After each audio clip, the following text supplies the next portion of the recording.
when it comes to blocking again, mentality is always our priority over our technique. But when we do talk about technique, we're very basic and vanilla. What we want to do is we obviously want to get those knees to the ground. We'll talk about how we get to this position in a second. One thing that I think people often overlook is what the toes are doing. If I turn to the side, we do want these toes to kick out. That allows my hips to get a little further into the ground when they're kicked out versus when they're up. If they're up, my hips are going to be taller. So what you may not be able to see in the video is I'm trying to kick those feet out. That way it'll allow my hips to be closer to the ground. I want my knees to be out, just wide enough kind of to where that glove can cover the 5-hole. I want that other hand, if you can get it behind, great. Sometimes it doesn't get there in time and you just got to use it as you're able to. With my arms, I don't want to be a V, I want to be a U. I've also heard be a home plate. I think that's a good visual too. But the point being, we don't want our arms straight like this. One, they're narrow, they're inside my body. So that's gonna make it less area that I have to work with. But two, when they're straight like this, they're gonna be harder. So that ball is gonna pop off further. When they're in that more of that U setting, they're a little softer and can absorb that baseball a little better.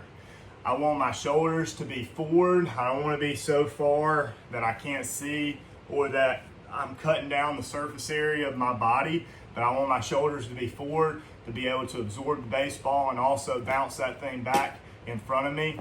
And then I want my shoulders to be rounded as best I can, again, just to create some absorption and be able to keep the ball closer to me.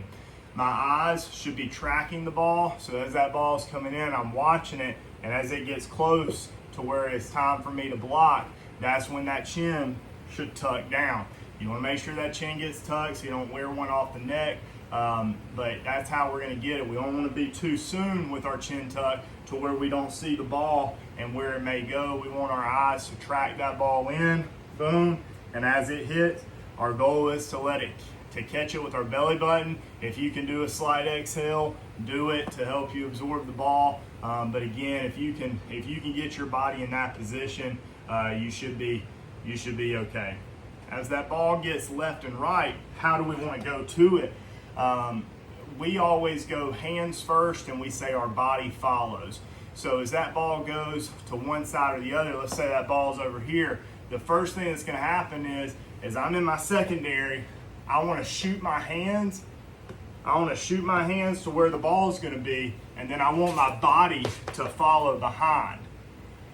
And now, when I go to one side, you notice how I did have a slight hook of the shoulder and the hip, the far side shoulder and hip. I don't want to hook to the point where, again, I'm cutting down too much surface area, but we do shoot to try to hook that lead arm and that lead hip around the ball side of the baseball to allow us to get around it and to be able to get there in the first place. But again, if you do too much, if you kind of overcorrect, as I call it, then you're gonna cut down the surface area that you can use to block the baseball. So again, the concept is the same on the glove side. We wanna shoot the hands first. The body's gonna follow, try to hook the far side or the ball side, hip and shoulder around it. And our goal is to keep that thing as close to us as possible, because the block is only as good as the recover.